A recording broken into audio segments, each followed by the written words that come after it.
Hello, everyone. We have a special announcement today.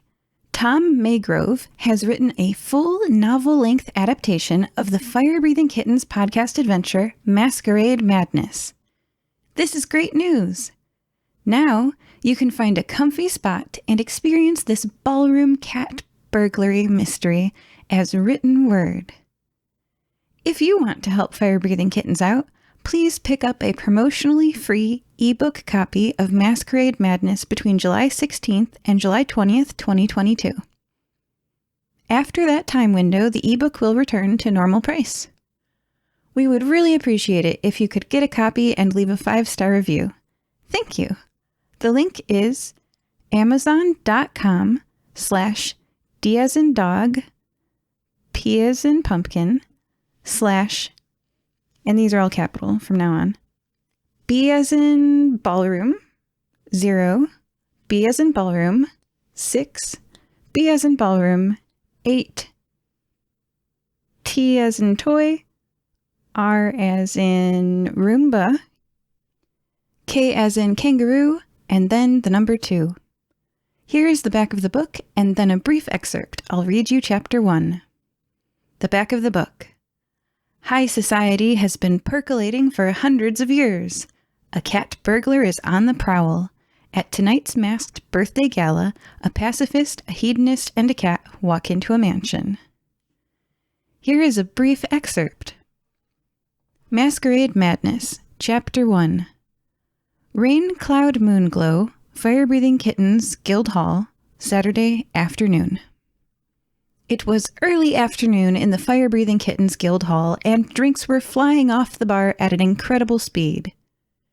Weekends were a time to celebrate, and the adventurers who had recently earned their bounties were buying, while the unfortunate ones who hadn't lately earned their keep took full advantage of their generosity. This was part of the adventuring life. You quested hard and partied hard, and the partying that you did at your guild. It wouldn't do to show the outsiders your drunken side, not if you could avoid it. The outside world needed to trust and respect the Adventurers Guild, and you didn't want them to lose respect for the guild by seeing you let loose. You could make a fool of yourself soon enough in other ways. Raincloud Moonglow sat at a table by himself. Yes, that was his name. It may be an odd name for a human, but Raincloud was not human. He was Felinen, one of the cat people from the Hokkaido Mountains, and Raincloud Moonglow was a perfectly normal name there. Like most cat people from the Hokkaido Mountains, his fur was bright white with sporadic black spots, almost identical to snow leopards. Not that you could ever confuse a felinin for a leopard. They were much larger, often taller than men, although with a slightly slender build compared to humans. Raincloud stood more than 2 meters tall, and speaking of stood, Felinen did that as well. The cat people didn't run around on 4 legs like leopards, but were as bipedal as humans or elves, although you couldn't mistake a Felinen for one of those either. They walked with an elegant swagger that no other race could imitate, emanating a confidence that told the world that they were precisely where they were supposed to be, doing exactly what they should be doing, regardless of whether either of those two were true. On more than one occasion, this confidence had gotten a Felinin out of a spot of trouble. There are stories of men and women waking up in the middle of the night to find a Felinin rummaging through their bedroom drawers, concluding with their sleep-addled brain that he looked as if he was supposed to be doing that, and then turning back to sleep. Of course, the same overconfidence also tends to get cat people in more trouble than other races, so it isn't an all-win, but maybe it breaks even. No, you could be excused for confusing Raincloud's fur with that of a snow leopard, but not the rest of him. His head was cat-like, but with a skull that allowed for a larger brain, his body man-like, though taller, but what he truly was, and how he appeared, was 100% Felinin.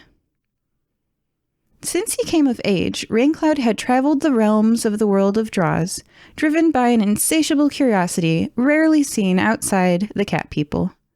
He had explored most of the continent before he ended up in the kingdom Guaso, and later in the city of Nicomoy.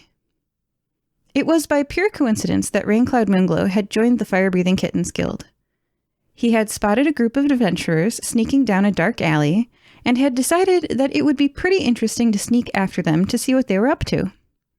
What they were up to turned out to be chasing a bullybug, a nasty critter that had terrorized the local restaurants and caused all kinds of trouble with the health authorities. Unfortunately for the adventurers, the bullybug was a speedy bastard, and just as they jumped it, the bullybug had scuttled around them and taken off down the alley. Raincloud had seen it coming, and quickly decided to jump on its back. That earned him some bruised ribs, since the bullybug kept moving under him, and Raincloud fell hard on the ground, but it had slowed the beast just enough that the adventurers could chase it down and dispose of it. The adventurers had invited Raincloud to the Fire-Breathing Kittens Guild Hall in gratitude. There, Raincloud quickly signed up, seeing it as an opportunity to explore more of the world, meet new people, and see creatures and places he would otherwise never have a chance of seeing. Adventurers' guilds served an important role in the Kingdom of Guaso. The country was only civilized in principle. In practice, much of it was wild and untamed. Monsters prowled the forests and mountains, bandits lay in ambush along the trading routes, and ruffians roamed the cities and the villages at night. While law enforcement was relatively reliable in the major cities, where city guards ensured that criminals were met with swift but fair justice, the same could not be said of rural areas, and there were many more of those than cities. Out in the country, even the crown relied on adventurers to keep the order and to capture those who broke the laws of the lands, or on occasions, kill those that needed killing. Adventurers did it all. When something needed slaying, anything from rodents to dragons, your best option was to hire an adventurer to do the deed. Were you in desperate need of locating a lost treasure? You would naturally hire an adventurer for that as well. If you wondered what was on the other side of the horizon or at the bottom of the ocean, for the right price, an adventurer would go and find out for you. No task was ever too small or ever too large for an adventurer if you had the gold to pay for it. However, adventuring is never safe and should not be attempted by amateurs. Whenever there was adventuring to be done, you left it to the professional adventurers, and those were unionized in adventurers' guilds. The guilds would match up customers with adventurers, carefully picking the proper people for the job, heroes whose past accomplishments guaranteed that they would be ideally suited for the exact task at hand. Or, at the very least, a guild could find adventurers that were available for the job, desperate enough to take it, and not too hungover to show up. The Fire-Breathing Kittens Guild was the most prestigious adventurers guild in Nicomoy, at least if you ask the Fire-Breathing Kittens Guild members themselves. And they should know. After all, they knew the guild the best. This was the guild where you got the best jobs, the most challenging quests for those driven by adventure, like Raincloud, and the quests with the highest pay for those driven by the invisible hand of economic incentives. Raincloud was sitting alone at his table, but he wasn't sitting by himself because he wanted to avoid people. Quite the opposite. The young Felinin had found through experience that a good way to meet new people was precisely to sit alone. Once the guild's bar filled up, people would be seeking a place to sit and wouldn't mind sharing a table if that is what it took. If Raincloud sat with friends, he risked chatting with them all evening, and there would be nothing new and exciting in that. Being a little lonely at the beginning of the evening was well worth the pleasure of getting to know new people later, and maybe even people he could go on an adventure with in the future. The front door opened, and Raincloud saw first an enormous gray foot stick in, then the lower, and then the upper part of a leg in blue jeans. A colossal arm grabbed the frame, and a gigantic man tried to squeeze himself sideways in through the door. Raincloud couldn't see who it was. The man was looking in the other direction, and only his back and neck were visible, but Raincloud was sure that it wasn't anyone he knew. Someone of that girth he would have remembered. Halfway in, the man turned his head and managed to get his face and trunk pointing inwards. A trunk! That explained the size of the man. He was an elephantoid. Those, as a rule, were huge, and the man blocking the doorway was no exception to said rule. Excellent, Raincloud thought. Someone new to meet. I've never had an elephantoid friend before.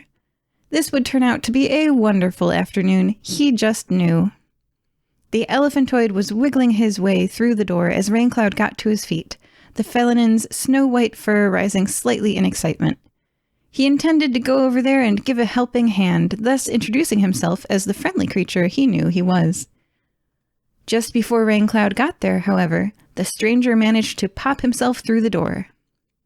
The huge bipedal elephant brushed himself off and looked around with a big smile easily visible under his trunk. But then Raincloud thought everything was big on this guy. The oversized stranger grabbed the hand of the closest guild member and pumped it energetically. "Well, hi! Dr. Crud III. A pleasure to meet you." Then the elephantoid hugged the other fellow. And that is the conclusion of the excerpt that I read for you. You can have more of this if you would like, and for free if you get it now. Please support us and pick up your copy of Masquerade Madness from Amazon.com and tell your friends about us. And if you get it during this promotional free period, tell the world about us with a 5-star review. We would really appreciate it. Thank you. www.amazon.com/D as in dog, P as in porcupine, / and this part, the rest is all capital letters, if they're letters or they're numbers. B as in boy 0, B as in boy 6, B as in boy 8, T as in toy, R as in raccoon, K as in kangaroo 2.